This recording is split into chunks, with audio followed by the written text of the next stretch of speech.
Let's start the class. हम लोग start करते हैं मुगल एम्पायर से। हम लोगों ने कर लिया था कहाँ तक हमारा रेनेसां के आगे हम लोग बात करते हैं। रेनेसां के बाद जो पोर्चुगीज इंडिया में आए, उसके बाद मुगल इंडिया में आए। तो सबसे जो इम्पोर्टेंट चीज है मुगल के बारे में, मुगल जो इंडिया में आए वो आए थे to acquire kingdom. Mughals India में इसलिए नहीं आए थे कि उनको कोई ट्रेड करना था। If you want to distinguish between earlier जो ट्रेवलर्स आए थे और जो जो हमारे मुगल्स आए थे, तो फंडामेंटल डिफरेंस क्या था कि बाकी लोग आए थे और other came for the trading, but Mughal came into India for the purpose of to acquire the kingdom. पहला एक इंपॉर्टेंट इशू हो गया कि मुगल्स का इंडिया में आगमन इसलिए हुआ कि वह किंगडम को एक्वायर करना चाहते थे। और इस समय इंपॉर्टेंट, अब मुगल्स इंडिया में आए कैसे, इंपॉर्टेंट जो चेंजेस थे वह सेंट्रल और वेस्टर्न एशिया में हो रहे थे। जो वहां पर कॉन्फ्लिक्ट हो रहा था, जो एक सेंट्रल एशिया में एक कॉन्फ्लिक्ट चल रहा था, उस कॉन्फ्लिक्ट में जो तीन पावर्स थी, वह तीन पावर्स आपस में संघर्ष कर रही थी। उन तीन पावर्स के संघर्ष करने के कारण मुगल्स को इंडिया में आना पड़ा। तो एक सवाल क्या हुआ कि जो भारत में मुगल आए वह एक किंगडम एक्वायर करने के लिए आए। जब वो भारत में मुगल आते हैं तो उस समय इंपॉर्टेंट चेंजेस हो रहे थे सेंट्रल और वेस्ट एशिया में, क्योंकि वहां पर तीन जो साम्राज्य थे आपस में संघर्ष कर रहे थे। टर्को मुगल, उज्बेक एंड सफवी, ये तीन डायनेस्टीज जो थी, ये तीन डायनेस्टीज संघर्ष कर रही थी। कहां कर रही थी? वो सेंट्रल एशिया में। इन तीन डायनेस्टीज के संघर्ष करने के कारण, due to the struggle of these three dynasties, Mughal India में आए। अब बाबर जो है वो सक्सीड किया फरगना में और उसे कोशिश की समरकंद को जीतने की, लेकिन फेल रहा। और जो फेमस बैटल हुआ 1510 में नियर मेरू शाह इस्माइल किल्ड शवानी खान, तो ये कभी कभी पूछा गया है बहुत पहले कि 1510 का जो बैटल था वह कहां हुआ था, उसमें क्या हुआ था। उसके बाद बाबर को समरकंद से बाहर कर दिया है। अब उसके पास कोई ऑप्शन नहीं था इंडिया में आने का। अब यहां से एक सवाल फ्री का बच सकता है कि why Babur came to India.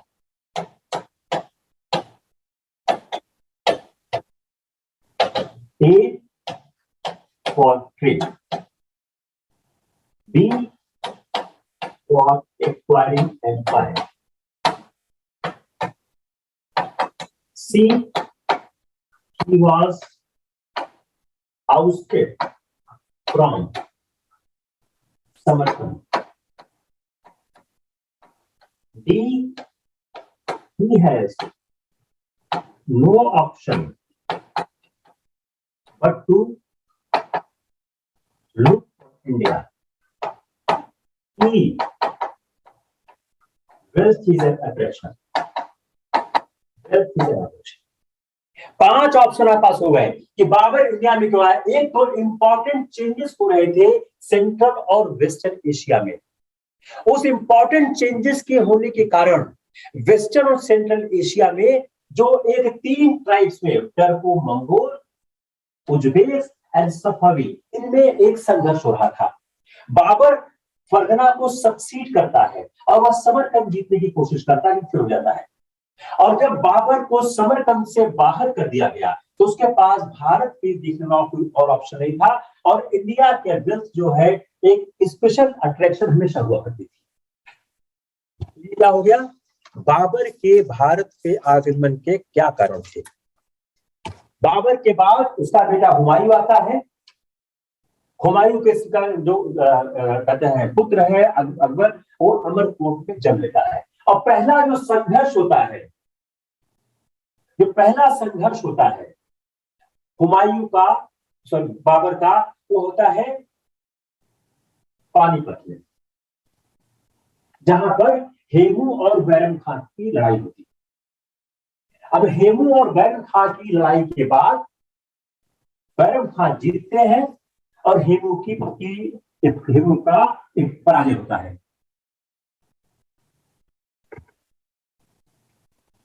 क्या हुआ?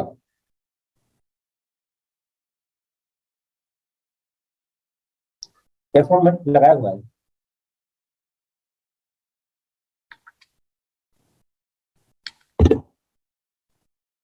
आवाज नहीं आ रही साहब?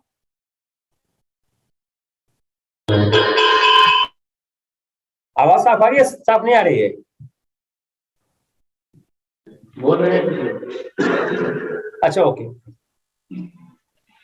तो जो कॉन्फ्लिक्ट होता है पानीपत में हेमू और बैरम खां के बीच, उस कॉन्फ्लिक्ट में बैरम खां जीतते हैं और अकबर का टाइम यहां से स्टार्ट होता है।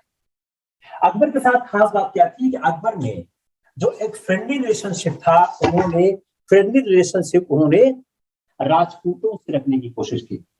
राणा प्रताप के दो पावरफुल फोर्स थे राजस्थान में, रणथंभौर और चित्तौड़, एक कैप्चर किया मुगलों के द्वारा। अब एक सवाल आता है, गुजरात इन्होंने जीतने की कोशिश की।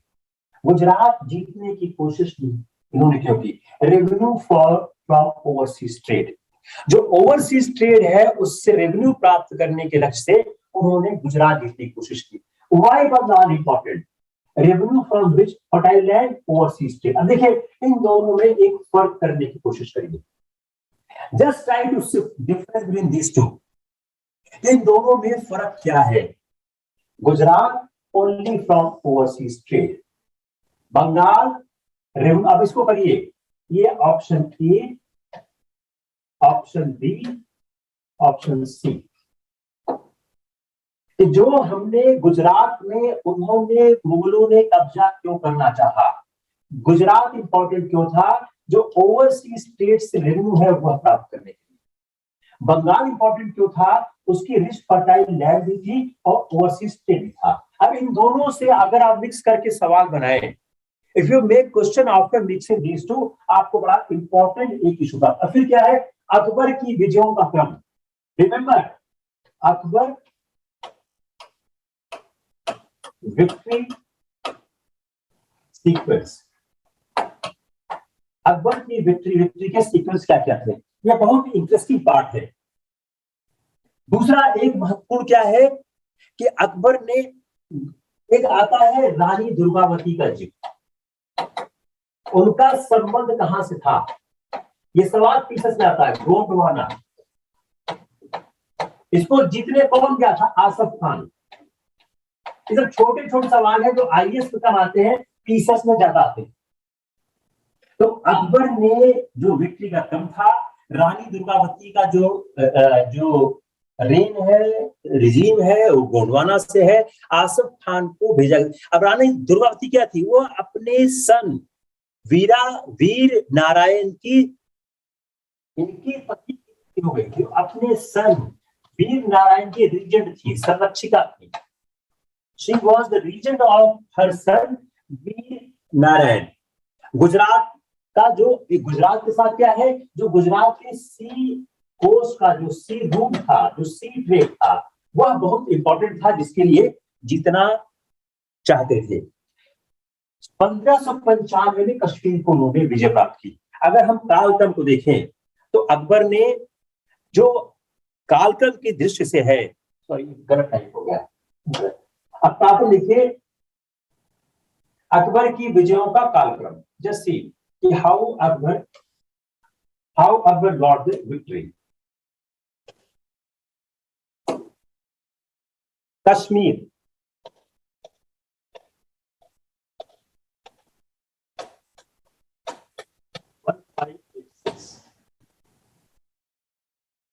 सिंध 1591, ओडिशा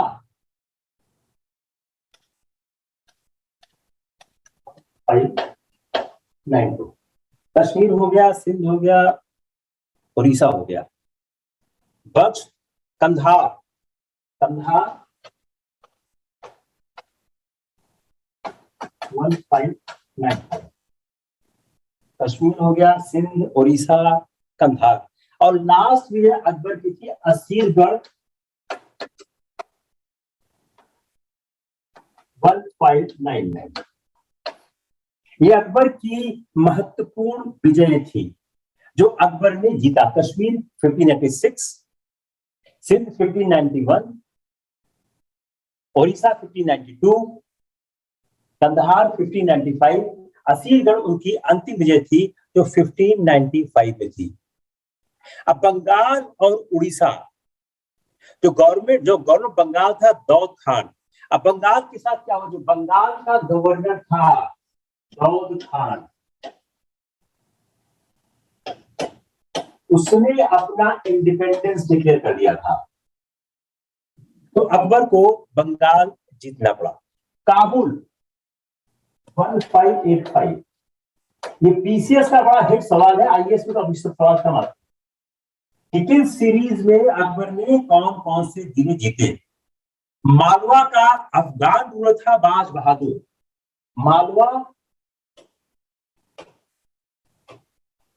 अफगान रूलर बाज बहादुर। इसने बाद में अकबर की मनसबदारी को स्वीकार किया। बाज बहादुर ने बाद में अकबर की मनसबदारी को स्वीकार किया और 10 साल तक संघर्ष करता रहा। और 1570 में बाज बहादुर ने 1570 में अकबर का मनसबदार बना।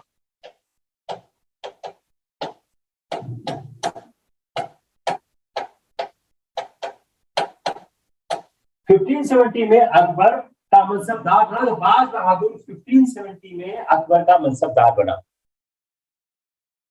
यह कुछ अकबर की राजनीतिक विजयों का इतिहास है। अब अकबर की इस विजय से क्या हुआ? ओनली आसाम और पेनिनसुला वह अकबर के नेतृत्व से बाहर रहे। अब अगला सवाल आता है, अकबर दक्कन को क्यों जीतना चाहता था? आखिर रीजन क्या था जो अकबर दक्कन को जीतना चाहता था? वह क्या रीजन था? तो अकबर ने रियलाइज किया कि अगर वह कंट्रोल करेगा दक्कन को तब वह पेनिनसुला को करेगा। क्यों जीतना चाहता था? पेनिनसुला को कंट्रोल करने के लिए। Why Akbar wanted to conquer Deccan? तो अगर हम यह, जैसे आपने देखा, अकबर ने गुजरात को जीतना चाहा, अकबर ने बंगाल को जीतना चाहा, अकबर ने दक्कन को जीतना चाहा। तो Akbar was not very keen on trying to conquer Deccan, लेकिन उसने रियलाइज किया अगर वह इसको कंट्रोल करेगा तो वह पेनिनसुला को कंट्रोल। अब इसमें आंसर क्या होगा? Answer carefully. आंसर क्या है कि अकबर यह जानता था, अकबर दक्कन को जीतने का इच्छुक नहीं, उसने रियलाइज किया कि only if he control the Deccan तब वह पेनिनसुला को दक्कन। अब लाइन क्या है? Only if he control the Deccan only then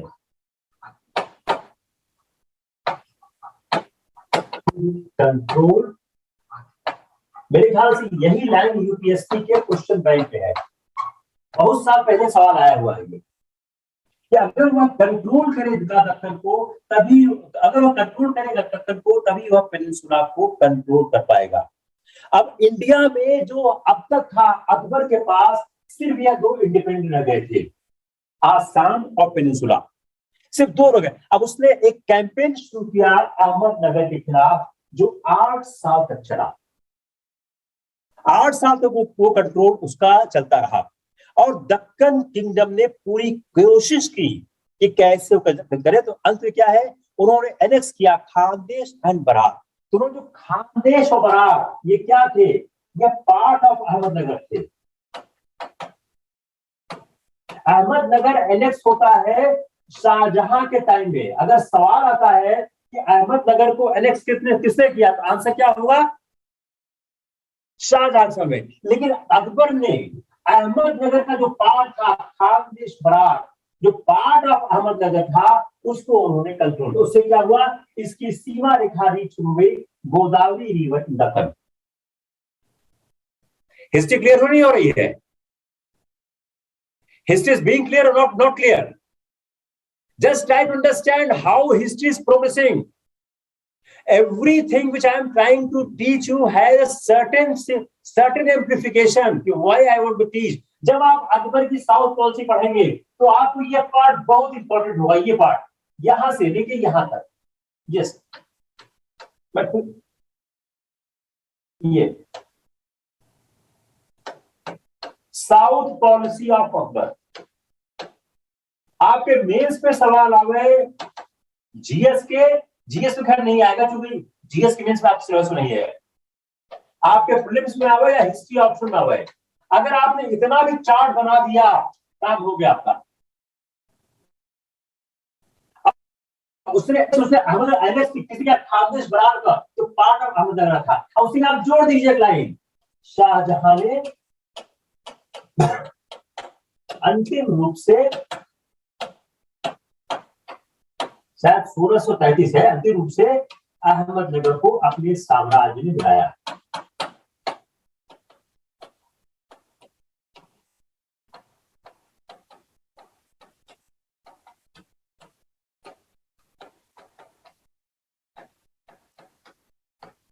Got it? Clear? So now it is the south policy of Afghan. See the policy wise, south policy of Afghan. अब अकबर की south policy के part क्या है? पहला part है why he wanted to conquer the Deccan. Policy का point number 1. Why he wanted to conquer Deccan. Deccan जीतना क्यों चाहता था? वो जानता था अगर वो दक्कन पर नियंत्रण करेगा तो पेनिनसुला पर नियंत्रण करना आसान होगा. If he is able to control the Deccan, he will be able to control the peninsula. Policy का पार्ट नंबर 2. उसने अहमदनगर के खिलाफ 8 साल तक कैंपेन किया. उसने अहमदनगर के खिलाफ 8 साल तक कैंपेन किया. पॉलिसी का पार्ट नंबर 3. उसने अहमदनगर का एक भाग खानदेश और बराज जीता. पॉलिसी का और फिर चौथा रिजल्ट कि वह गोदावरी रिवर में दक्कन के गोदावरी पहुंचा. आप कोई किताब पढ़िए, इतना ही दक्कन की पॉलिसी में आता है, बस और कुछ नहीं आता है, इतना ही आता है. क्लियर हो गया? ऐसा कोई जिसको क्लियर ना हुआ हो? Clear? Very good, very good.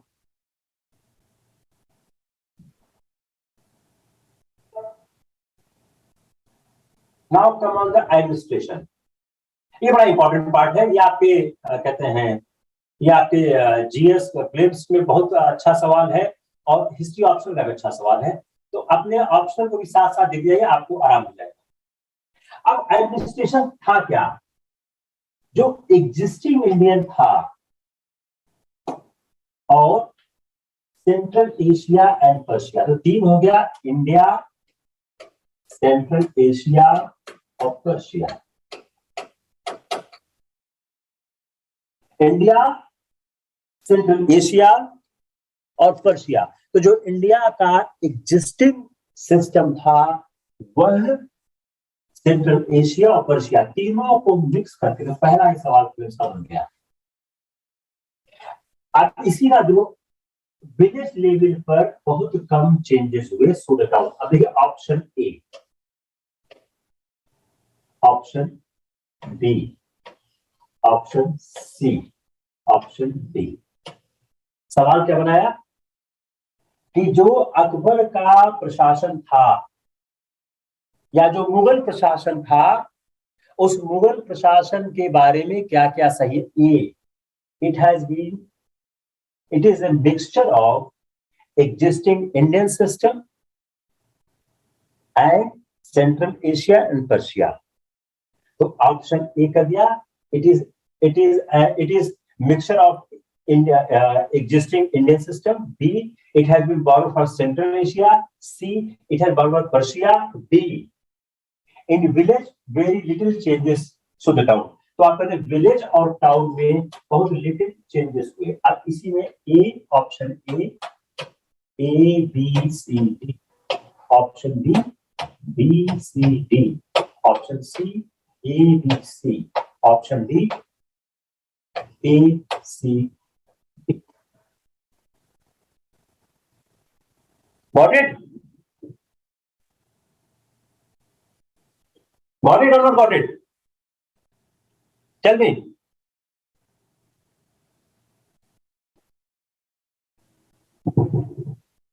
अब हम एक इंटरेस्टिंग पार्ट करते हैं, मनसबदारी सिस्टम।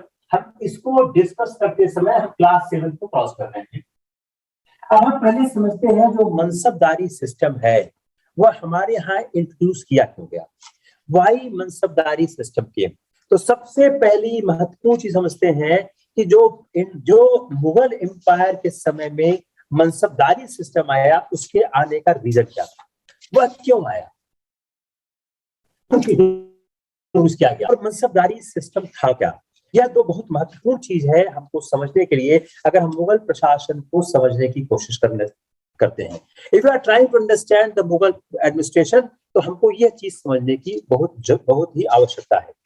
अब let's understand the mansabdari system. Akbar ने क्या किया, जो ये मनसबदारी सिस्टम को इजाद किया इसके द्वारा उसने एक ऐसी प्रथा इंट्रोड्यूस की, nobility as well as army. Nobility और आर्मी दोनों को ऑर्गेनाइज करके बनाने की कोशिश की। यह मनसबदारी प्रथा का जो सबसे महत्वपूर्ण एक बात हमको देखने प्राप्त होती है कि हमारा जो अकबर के समय की मनसबदारी प्रथा थी उसमें यह बहुत एक महत्वपूर्ण तथ्य हमको देखने प्राप्त होता है।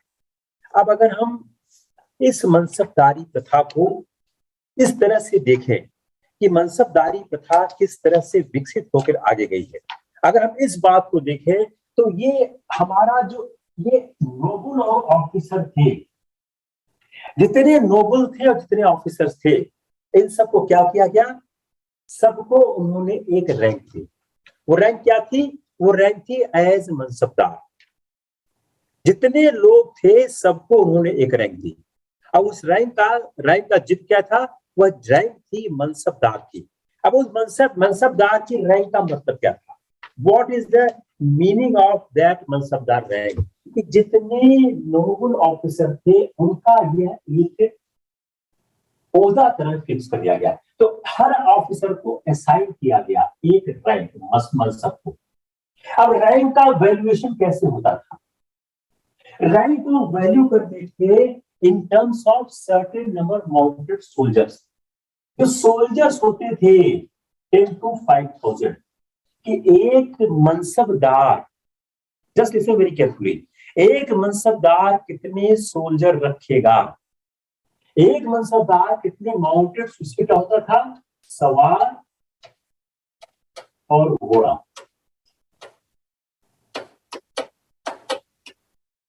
तो एक मनसबदार कितने सवार और घोड़े रखेगा उसके आधार, उसको माउंटेड सोल्जर, उसके आधार पर उसकी रैंक 10 से 5,000 होती थी। अकबर के समय यह रैंक बढ़कर 7,000 की गई, लेकिन सिर्फ 2 आदमियों को 7,000 मिल से मिली, मिर्जा अजीज खोखा एंड राजा मान Singh. Only those 2 person has got the rank of 7,000, otherwise all have the rank up to 5,000।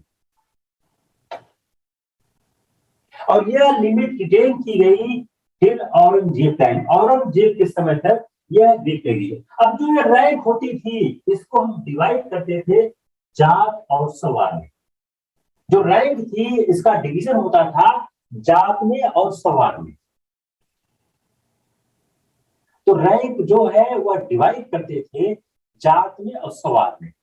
अब जात और सवार का मतलब क्या हुआ, जात पर्सनल थी, फिक्स थी, यह पर्सनल स्टेटस हुआ करता था उस अधिकारी का। सवार क्या था, नंबर ऑफ कैवलरी मैन, सवार एक पर्सन जिसको रखना होता था। जस्ट अंडरस्टैंड कि जात और सवार होता क्या था।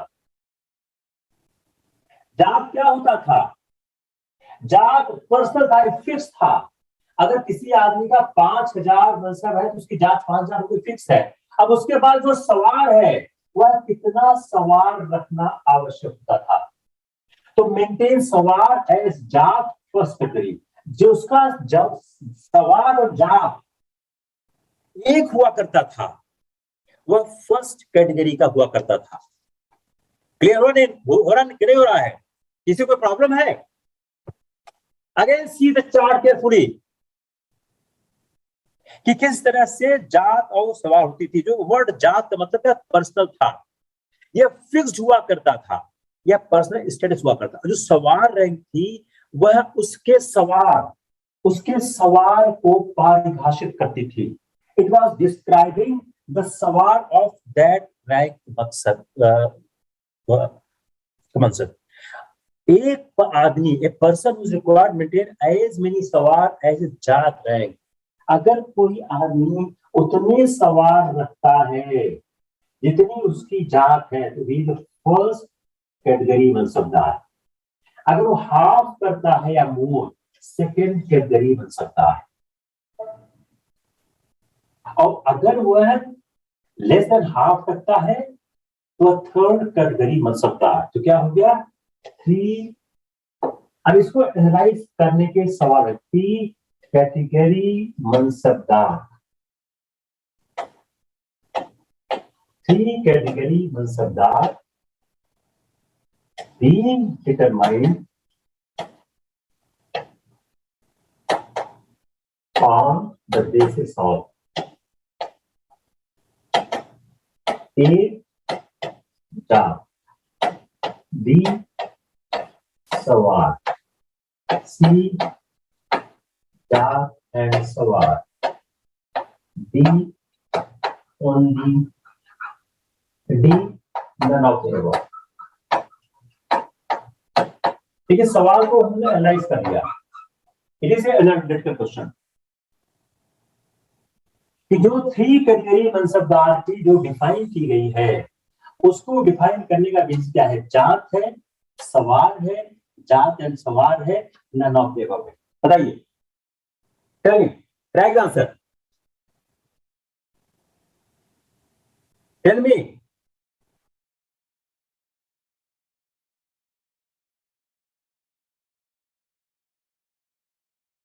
क्या ये सही होगा?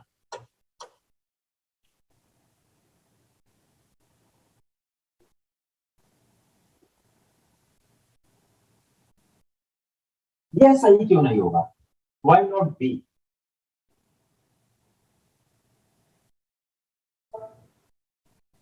अगेंस्ट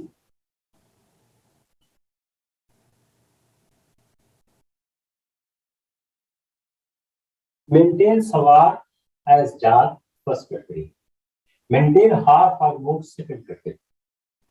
जात तो फिक्स है। Why answer C?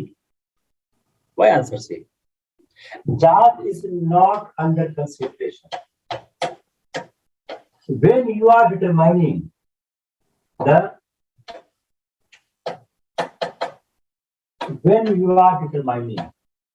category A, B, C, you are determining number of sawar. Then how Jat is playing a role?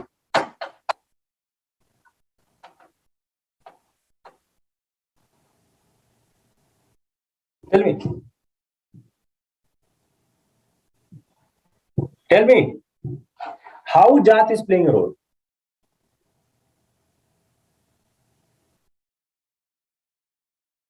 Answer. Now, still the answer is C or not C?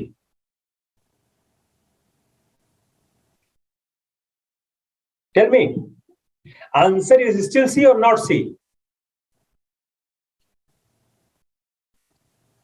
All of you are changing answer. Earlier, Mukul, why C? Why C? Mukul, why C? Tell me, why still C?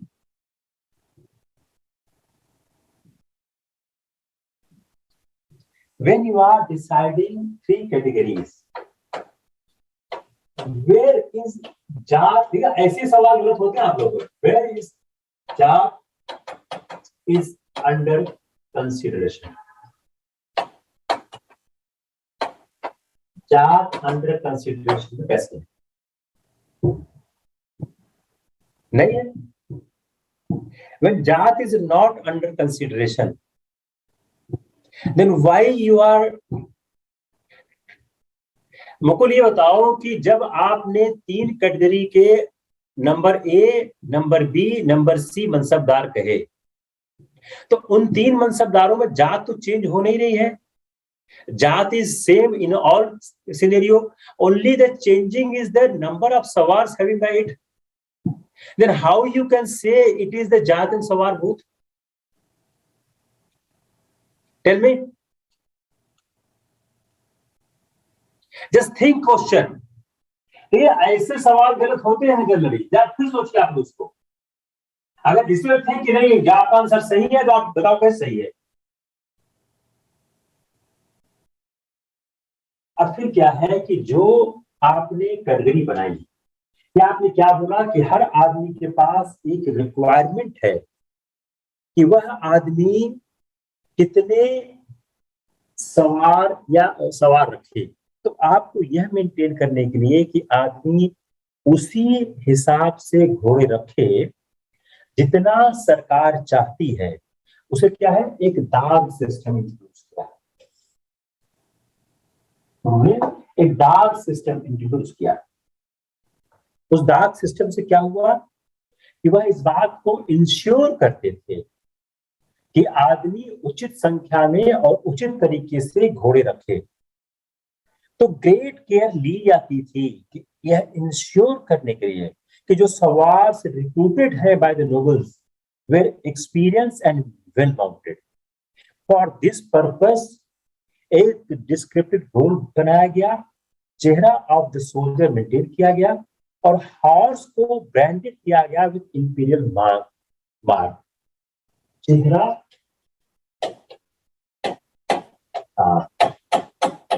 तो soldier का चेहरा year mark किया गया और जो horse था उसको imperial mark से ब्रांड किया गया.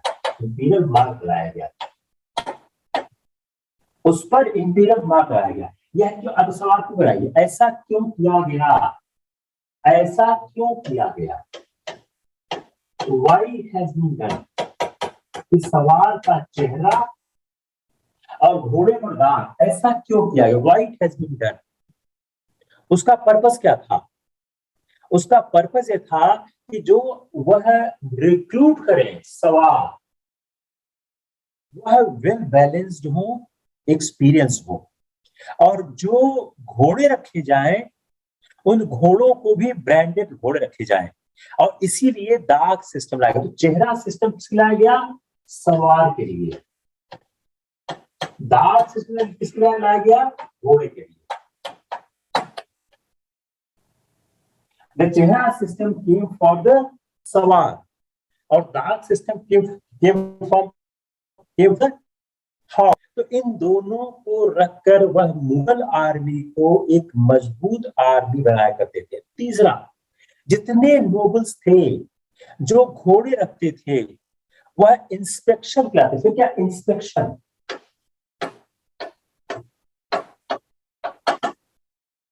जब आपने घोड़े रखे हैं तो घोड़ों को इंस्पेक्शन के लिए आपको लाना पड़ेगा.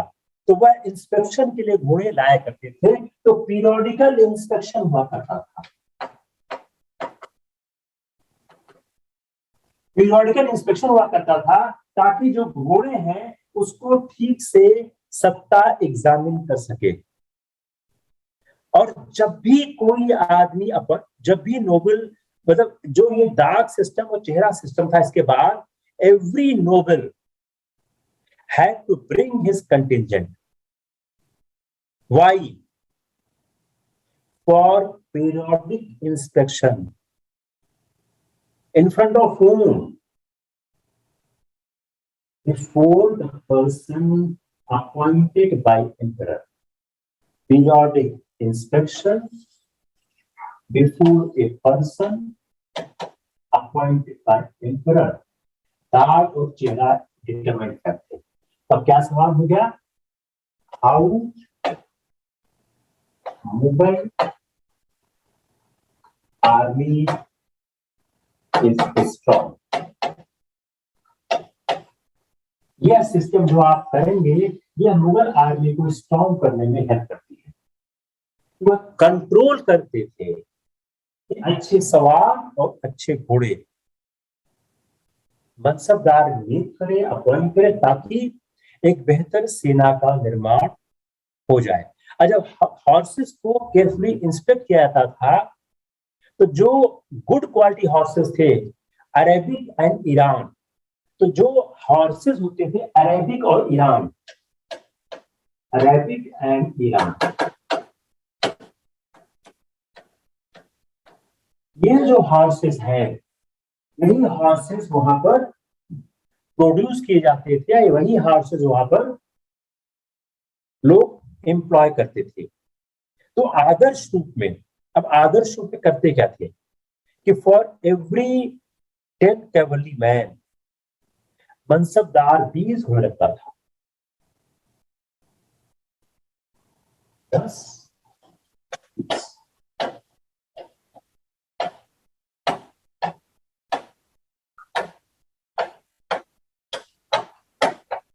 ये क्या था, ये आईडी नहीं था, आईडी। इसका पर्पस क्या था?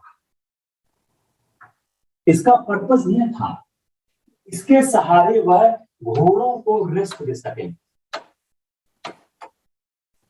तो जब एक कैवलरी मैन एक और 2 का रेशियो रखने की कोशिश करेंगे, तो ताकि जब घोड़े मार्च पर जाएं तो उनको युद्ध के समय रेस्ट मिल सके। और इसीलिए इस सवार with only 1 horse is called half सवार। इस सवार with 1 horse is called the half सवार। तो एक सवार फिर क्या होती है, हाफ सवार क्या होता है?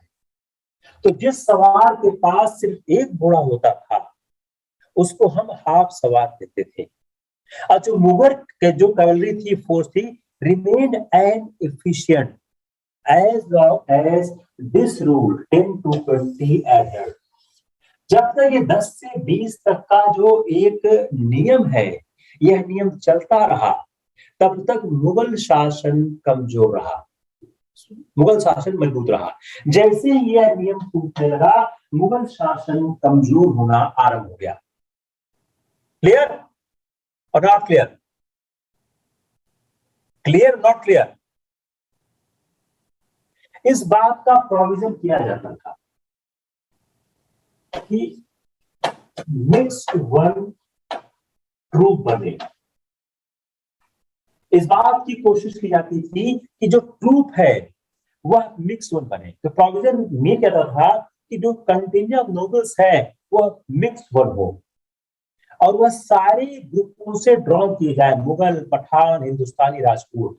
और अकबर ने कोशिश की कि जो जो जो ट्राइबलिज्म थी और जो पैरविज्म थी, उसको कंट्रोल करने की कोशिश की।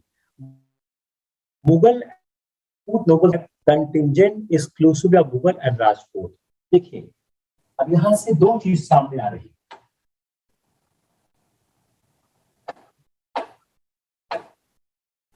पॉइंट नंबर 1, यह कोशिश की जाती थी कि मिक्स को, ताकि जो एक ट्राइब्समैन की जो एक मेंटालिटी है और जो पैरोकिलिज्म है,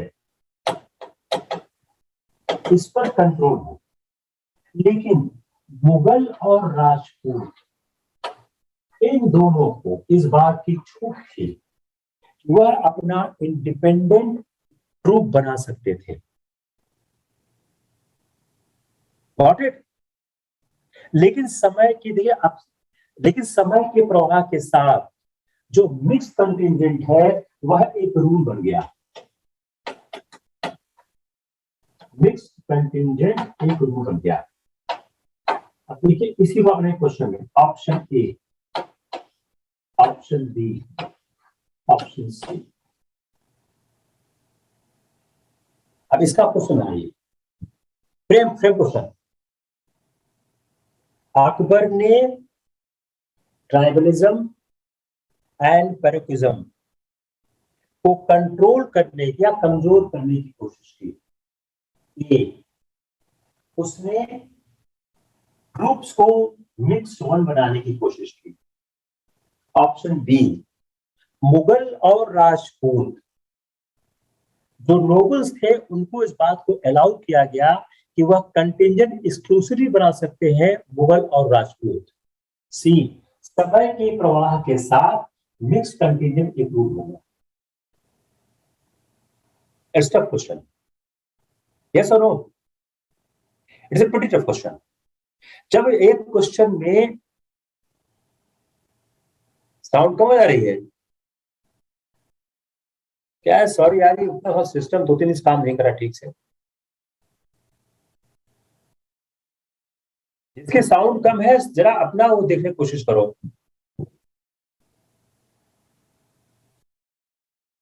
ओके, तो जो यह सवाल ए बी सी कि उन्होंने ट्राइबलिज्म को और पैरेललिज्म को कंट्रोल करने के लिए मिक्स प्रूफ बनाई। मुगल और राजपूत को इस बात की छूट दी गई थी कि वह एक्सक्लूसिव मुगल राजपूत रेजिमेंट बनाए, लेकिन समय के प्रवाह के साथ मिक्स कंटिजेंट एक रूल की तरह हो गया। क्लियर और नॉट क्लियर? किसको क्लियर नहीं हुआ? अब देखिए, जो यह उन्होंने सवाल बनाए, सैलरी क्या होती थी? एवरेज सैलरी ₹20 पर मंथ हुआ करती। एक सवाल की जो एवरेज सैलरी थी वह ₹20 पर मंथ होती थी, और जो ईरानीज थे और तुरानीज थे वह ज्यादा रिसीव किया करते थे। तो कई बार टाइपिंग मिस्टेक रिसीव्ड है, ईरानी और तुरानी जो थे वह ज्यादा रिसीव किया करते थे, और जो इन्फेंट्री मैन था वह रिसीव करता था अबाउट ₹3 मंथ। तो एक इन्फेंट्री मैन जो था वो ₹3।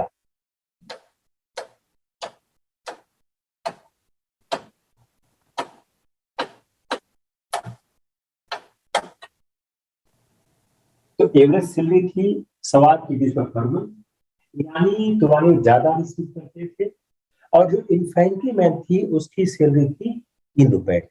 अब जो सैलरी ड्यू टू सोल्जर्स थी वह added to the personal salary of the mansabdar.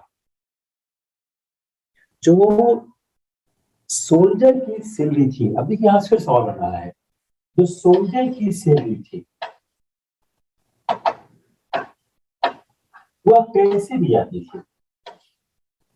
तो जो सोल्जर की सैलरी थी वह वह वह ऐड कर दी जाती थी। जो सोल्जर को सैलरी दी जाती थी वह एडेड थी जो पर्सनल सैलरी मनसबदार की थी, मनसबदार की पर्सनल सैलरी में एडेड थी।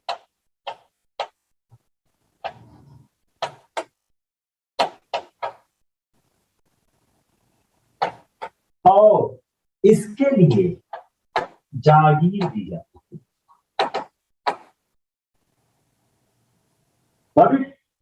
For these two, it's clear और नॉट क्लियर? कभी कभी सैलरी कैश में भी दी जाती थी समटाइम्स। अकबर यह नहीं चाहता था कि जागीर सिस्टम को चलाए, लेकिन वह कुछ कर नहीं सका, क्योंकि जागीर सिस्टम पूरी व्यवस्था के साथ पूरी लगी हुई थी। अब एक जो जागीर थी यह कोई कन्फेडरेट, जो एक कोई हेरिडिटरी राइट नहीं रखती थी होल्डर के पास, और इसको डिस्टर्ब किया जा सकता था किसी समय में। इसका मतलब क्या हो गया? Land revenue due to the state was to be paid to the jagirdar. अब यह जागीर दी गई, यह जागीर हेरिडिटरी नहीं वापसी, यह कभी वापस जाती थी, और इस जागीर से जो होने वाला रेवेन्यू था वह जागीरदार को प्राप्त होता था।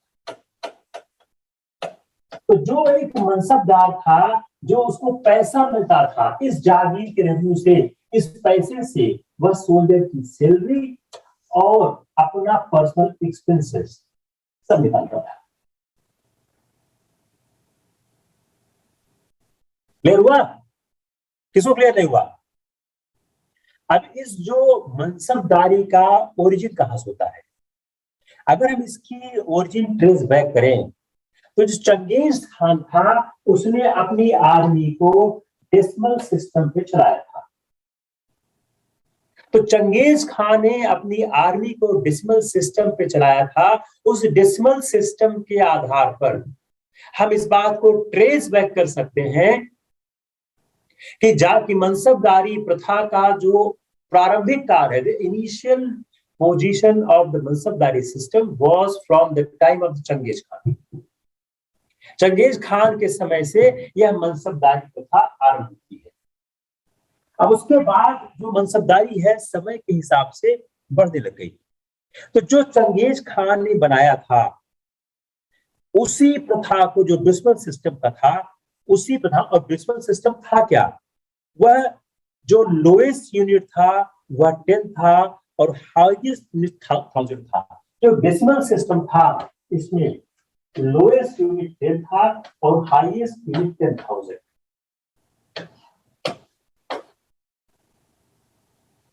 10 to 10,000 यह डेसिमल सिस्टम हुआ करता था। अब मुगल इससे इन्फ्लुएंस थे कुछ हद तक। अगर हम मिलिट्री सिस्टम देखें दिल्ली सल्तनत की, जो हम सुनते हैं कमांडर्स 100 and 1000, जिसमें सवार और सादी की बात करते हैं, वह भी उससे मिलता जुलता दिखता है। हालांकि इस बात की कोई अंतिम रूप से नहीं कह सकते वहीं से वही लिया गया है। अब ये सवाल क्या हो गया, ओरिजिन ऑफ मनसबदारी। अब आप अपनी कॉपी लिखिए ओरिजिन ऑफ मनसबदारी, आपको एक बेहतर आंसर प्राप्त हो गया है। कोई सवाल आएगा तो मेरे ख्याल से आप उत्तर ले जाओगे। 1595-96 में एक डुअल रैंक जात और सवार का इंट्रोड्यूस होता है। बड़ा इंटरेस्टिंग एक चेंज आने लगता है सिस्टम में। और यह जो अकबर का 40वां ईयर था उसमें इंट्रोड्यूस किया जाता है। इसमें क्या है कि जो पर्सन होल्ड करता है रैंक बिलो 500 जात, उसको कहा गया मनसबदार। जो एक ड्यूअल सिस्टम 5,000 तक का कहा गया मनसबदार, 5,000 से 2500 तो कहा गया आमीर, और 2500 से तो कहा गया आमीर। उन्होंने यह ड्यूअल सिस्टम इंट्रोड्यूस किया। जो वर्ड मनसबदार है वह तीनों के लिए यूज किया जाता था। ये सवाल में ट्रिक आ गया। आप कह देंगे वर्ड मनसबदार इसके लिए यूज होता था, इसके लिए होता था, या इसलिए होता था, या किसी लिए भी होता था। Option A, option B, option C, option D. जो वर्ड मनसबदार था वह सिर्फ 500 जात तक यूज होता था, 500 से 2500 यूज होता था, 2500 से ऊपर यूज होता था। वर्ड मनसबदार किसी भी यूज होता था। तो जो यह उन्होंने 500 से 2500 25 ऊपर में बताया, उन्होंने 3 नॉमिनेचर दिए। 500 के जात को मनसबदार कहा, अमीर कहा, अमीरुद्दा कहा। लेकिन जो वर्ड मनसबदार था वो समटाइम्स यूज होता था फॉर ऑल 3 कैटेगरीज। अब इस स्टेटस के अलावा जो क्वालिफिकेशन है उसमें एक सिग्निफिकेंस है। जो एक अमीर है और जो एक अमीर के उम्दा है, कुड हैव एंदर अमीर और मनसबदार सर्व अंडर हिम। ध्यान दीजिए, जो ये अमीर है और अमीर उम्दा है, ये जो अमीर है और अमीर उम्दा है, वह अपने अंदर, जो अमीर है और अमीर उम्दा है, have either अमीर और mansabdar serve under him but not so mansabdar. यह नहीं रख सकता था। लिसन केयरफुली, अमीर और अमीर उम्दा अपने अंदर एक मनसबदार रख सकते थे।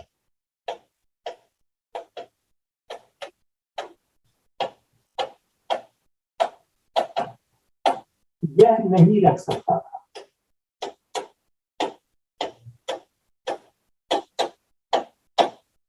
टॉपिक स्पष्ट है,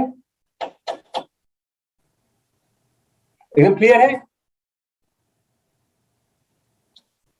क्लियर नॉट क्लियर? बहुत फाइन लाइंस हैं, अगर ये लाइन आप अप्रिशिएट नहीं कर पाओगे सवाल गलत हो जाएगा। If you are unable to appreciate these fine lines which I am trying to make, सवाल देखिए ऐसे ही आएगा। You don't expect a question कि सीधा पूछ लेंगे मनसबदार क्या होता है, नहीं, ये नहीं आएगा। ये यही से सवाल निकालेंगे। इसलिए आप जो मैं एक फाइन डिस्टिंक्शन बनाने की कोशिश कर रहा हूं, इस फाइन डिस्टिंक्शन को समझने की कोशिश करिए। जितना ही फाइन डिस्टिंक्शन आप समझेंगे उतना ही आपसे बेहतर आंसर हो पाएगा और सवाल गलत नहीं होगा। तो उन्होंने 3 कैटेगरी में बांटा और इंपॉर्टेंट क्या हो गया कि अमीर उम्दा और अमीर could have either अमीर और mansabdar served under him, but not so a mansabdar. इसका मतलब क्या हो गया?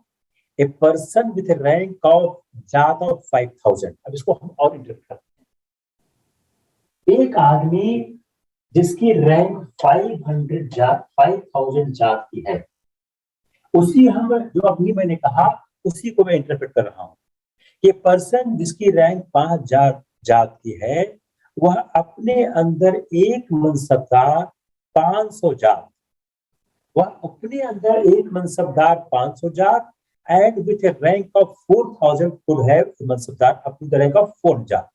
5000 अगर जात का आदमी है तो अपने अंदर 500 का मनसबदार, 4000 का है तो 400 का मनसबदार रख सकता है।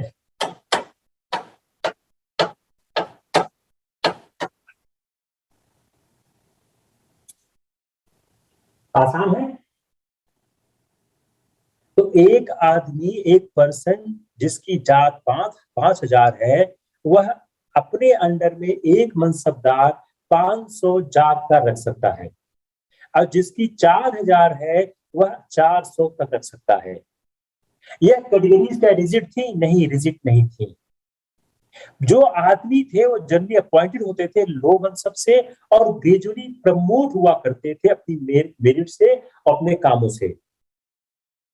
क्या कोई मनसबदार डिमोट किया जा सकता था? Yes, A mansabdar can be demoted by the king. अब अगर हम इस मनसबदार को जो हम जागीर देते हैं, उस जागीर से जो पैसा आता है, हम उस पैसे का मूल्यांकन करने की कोशिश करते हैं। Let's examine one more aspect कि जो मनसबदार थे, जो उनको जागीर दी जाती थी, उस जागीर से उनके पास क्या क्या जिम्मेदारी थी। जागीर सरकार इसलिए नहीं देती थी, it was not given only for the personal luxury of the mansabdar. तो जो पैसा मिलता था मनसबदार को अपने पर्सनल एक्सपेंसेस के अलावा, मनसबदार को अपनी उसी सैलरी में से एक निश्चित सीमा में घोड़े, हाथी, रीछ और बर्ड, कैमल और म्यूल्स और कार्ट रखने पड़ते थे। तो अपनी जो मनसबदार को एक जागीर दी गई, उस जागीर से जो रेवेन्यू आया, उस रेवेन्यू में से वह एक पार्ट तो उसका पर्सनल एक्सपेंसेस हो गया और दूसरा पार्ट ये हो गया। क्लियर और नॉट क्लियर?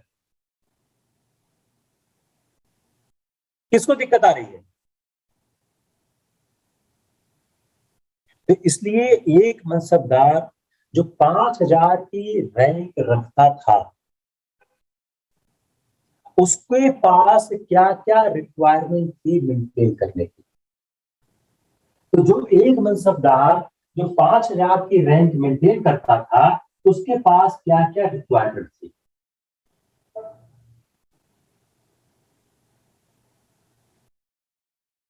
अब देखिए, जो रैंक 5000 है उसकी सैलरी 30,000 रुपए पर मंथ होती थी।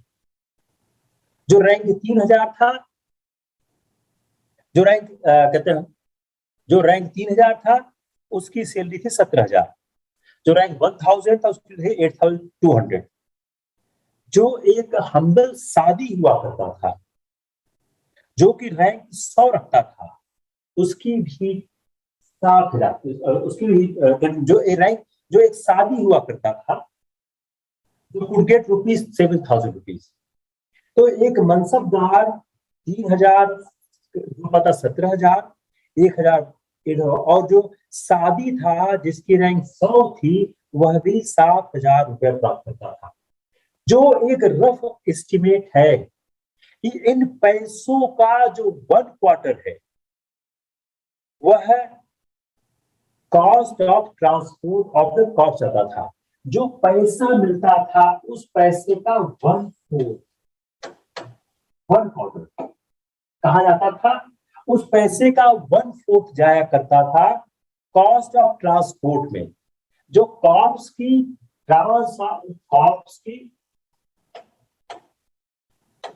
ऑफ ट्रांसपोर्ट में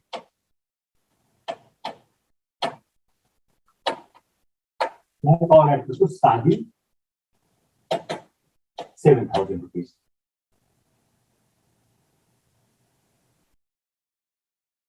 तो यह जो पैसा प्राप्त होता था, इन पैसों पर देखें तो जो मुगल मनसबदार थे वह वर्ल्ड में हाईएस्ट पेड थे। हम जो एडवांस में आएंगे तो आपको एक चैप्टर देंगे कि संपदा का कैसे संकेंद्रण हुआ था।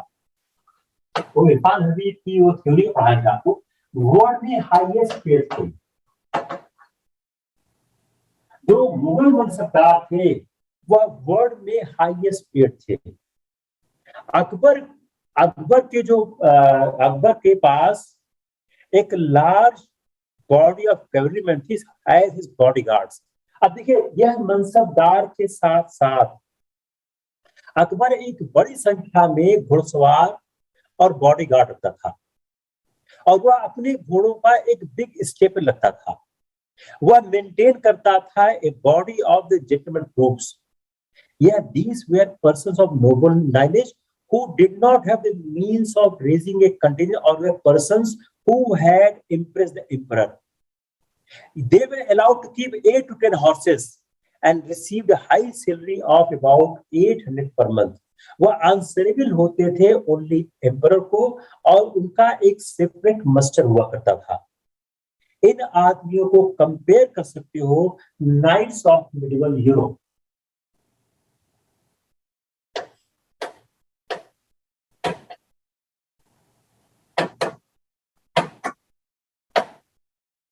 अकबर मनसबदारों के अलावा वह अपने आसपास में पूरा बॉडीगार्ड रखता था, घुड़सवार थे। वह लोग कौन होते थे? वह लोग हाई लीनियज के लोग हुआ करते थे। वह एक बड़ा अपना स्टेबल अस्तबल रखता था, और यह जो लोग थे यह हमेशा अकबर के आसपास रहते थे, और इनको 8 से 10 घोड़े रखना था, और उनकी सैलरी बहुत हाई थी, 800 रुपीज पर मंथ थी।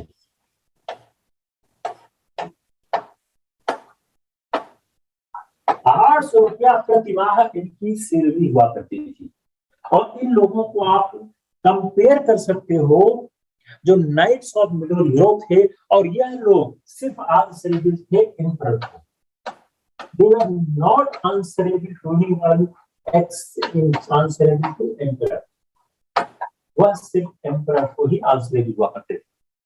They give answer only to the emperor.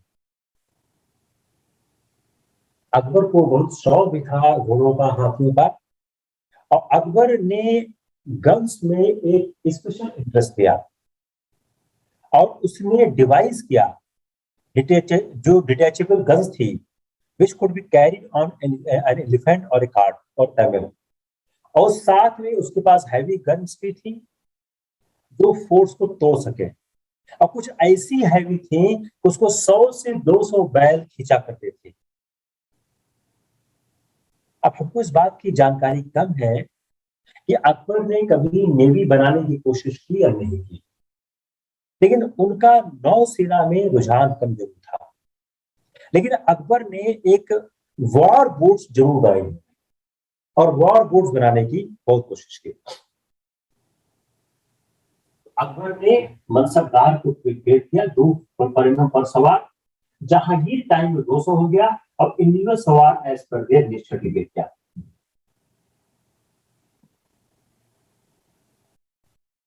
थोड़ा सा कॉम्प्लिकेटेड है, ये समझ आ जाएगा। I am trying to make as simple as possible.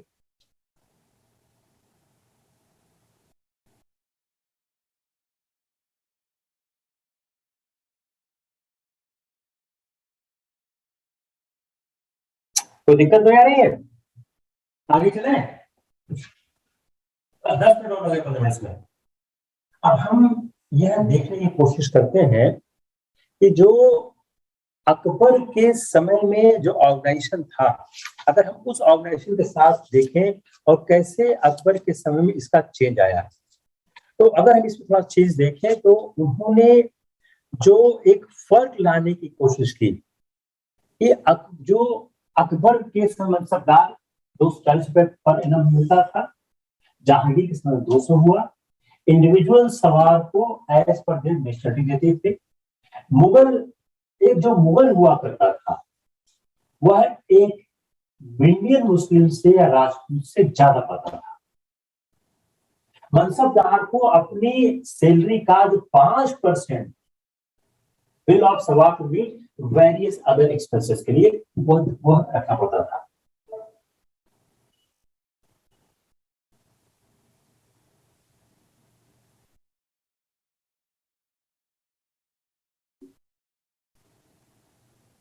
Clear not clear?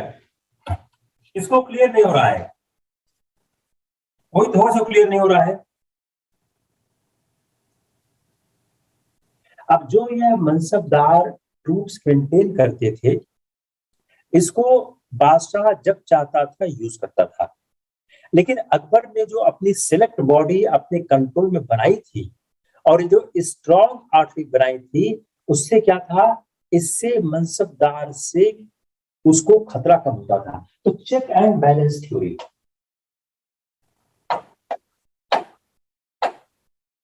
Check and balance theory. तो अकबर क्या करता था, Akbar check and balance theory के हिसाब से वह अपने अंडर में अपने आदमियों को भी रखा रहता था।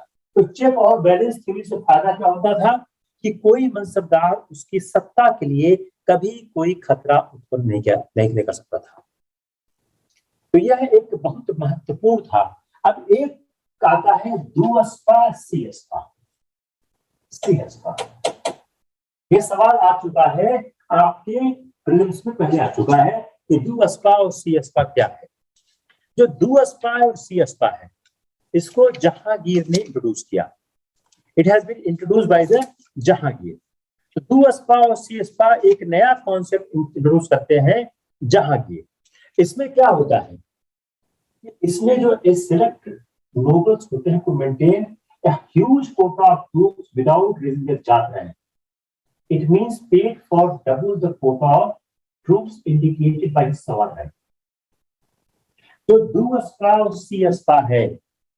इस दुअस्पा और सीएस्पा का एक खास बात क्या है, तो जिसको जहांगीर ने इंट्रोड्यूस किया कि जो एक सिलेक्ट नोबल्स हैं वह मेंटेन कर सकते हैं ह्यूज कोटा ऑफ ट्रूप्स, जिसमें उनका जो एक जात है उस जात को आप रेज नहीं कर रहे हो। Got it? बगैर जात को रेज किए, बगैर जात को रेज किए वह एक ज्यादा बड़ी संख्या में सवार रख सकते हैं। तो उनका क्या है, paid for double the Kota of troops indicated.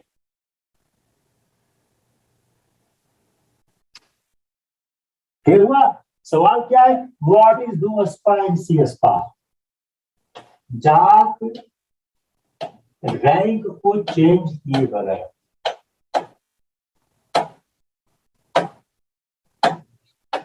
जाति और सवार के बीच एक अंतर संबंध है, वह अंतर संबंध टूट रहा है।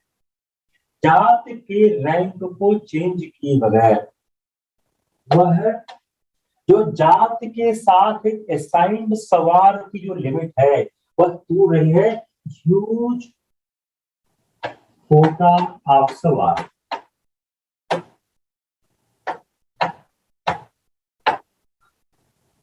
अब क्लियर हो गया? क्लियर हुआ नहीं हुआ? बताओ, क्लियर नॉट क्लियर?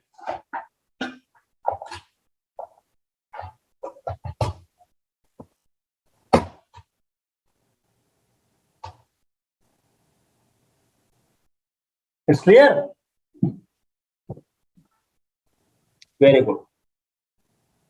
ये सवाल बहुत अच्छा सवाल है, ये सवाल आ सकता है, इसलिए I am devoting a bit more time to explain you, ताकि सवाल आपसे गलत न होने पाए। मॉडिफिकेशन सहारा drastically reducing the number of sawars in noble was required to maintain. Jahangir के समय में ये आता है, शाहजहां के समय आता है। इससे क्या होता है? इससे होता क्या है? इससे फर्क क्या पड़ता है बताइए? इसको आप मुगल साम्राज्य के पतन से जोड़ सकते हैं? बोले, anyone can explain this?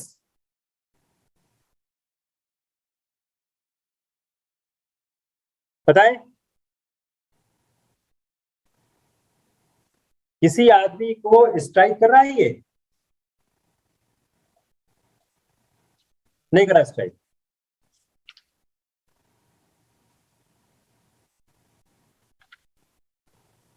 लिखिए, जल्दी लिखिए, पास लिखिए।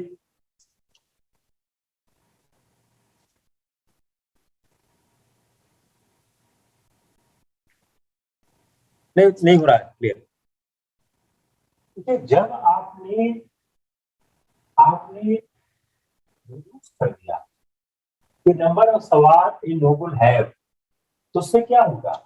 आपकी सेना आर्मी कमजोर होगी, और जब आपकी सेना या आर्मी कमजोर होगी तो आप युद्ध नहीं लड़ पाएंगे। और मुगल साम्राज्य के सैनिक शासन की तरफ से उनका तो डर होता था। अब क्या होता था? सैलरी सेटल्ड होती थी रुपीज में, लेकिन जनरली पेमेंट होता था कैश में। नॉट पेड कैश, सेटल्ड होती थी उसमें रुपीज में। अब मनसबदार जागीर प्रिफर करते थे, क्यों? बड़ा इंटरेस्टिंग सवाल है। वाई? कैश पेमेंट अगर किया जाएगा तो वह डिले हो जाएगा। दूसरा, जो कंट्रोल लैंड है वह एक रिस्पेक्ट था, सम्मान का प्रतीक हुआ करता था। अब जो जागीर असाइन की जाती थी उसमें रेवेन्यू डिपार्टमेंट जो है मेंटेन करता था रजिस्टर, और जो रजिस्टर है वो इंडिकेट करता था एसेस्ड इनकम, जिसको हम जमा कहते थे। और account was not indicate rupee but dams. जो अकाउंट बनाया जाता था वह रुपी में इंडिकेट नहीं करता था, वह किसमें करता था? वह दाम में इंडिकेट किया करता था। और 1 rupee is equal to 40। Document था उसको कहते हैं जमा दामी या एसेस्ड इनकम। अब उसके बाद एक न्यू स्केल डिवाइस की गई, जो सैलरी ऑफ मनसबदार थी उसकी मंथली 1085। इससे क्या फर्क पड़ेगा बताइए? अब इन पर एक सवाल बनाइए आप, मेक द क्वेश्चन, इस पे सवाल बनाने की कोशिश करिए आप, अगर बना सकते हैं तो। चलिए बताइए, बन सकता है? और दिमाग लगाइए तभी मजा आएगा क्लास में। ऐसे हम पढ़ाते जाए क्या मजा आएगा? अगर थोड़ा सा दिमाग लगाएं तो शायद आपको बेहतर परिणाम प्राप्त होगा। बताइए।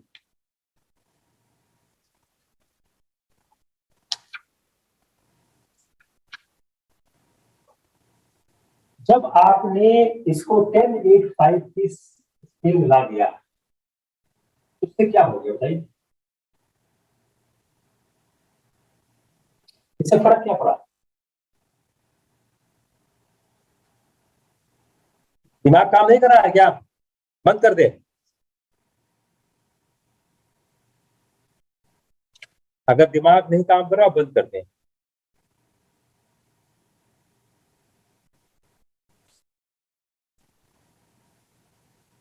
ये मंथली स्केल पर करने लग गए, सैलरी में फर्क आ जाएगा।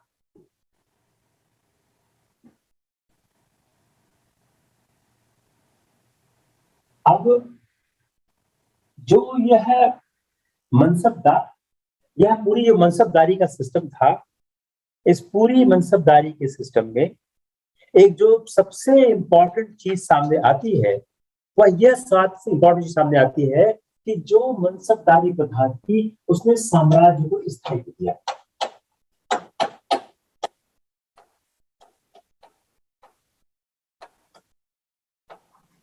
इसने साम्राज्य को स्थायित्व दिया और इससे जो एक ट्रूथ मेंटेन हुआ, उससे किंग को क्या हुआ? फायदा हुआ सेना प्राप्त होने में। और किंग हैव सेफ बॉडी, और इसके कारण मनसबदार पर किंग कंट्रोल करने में सफल रहा।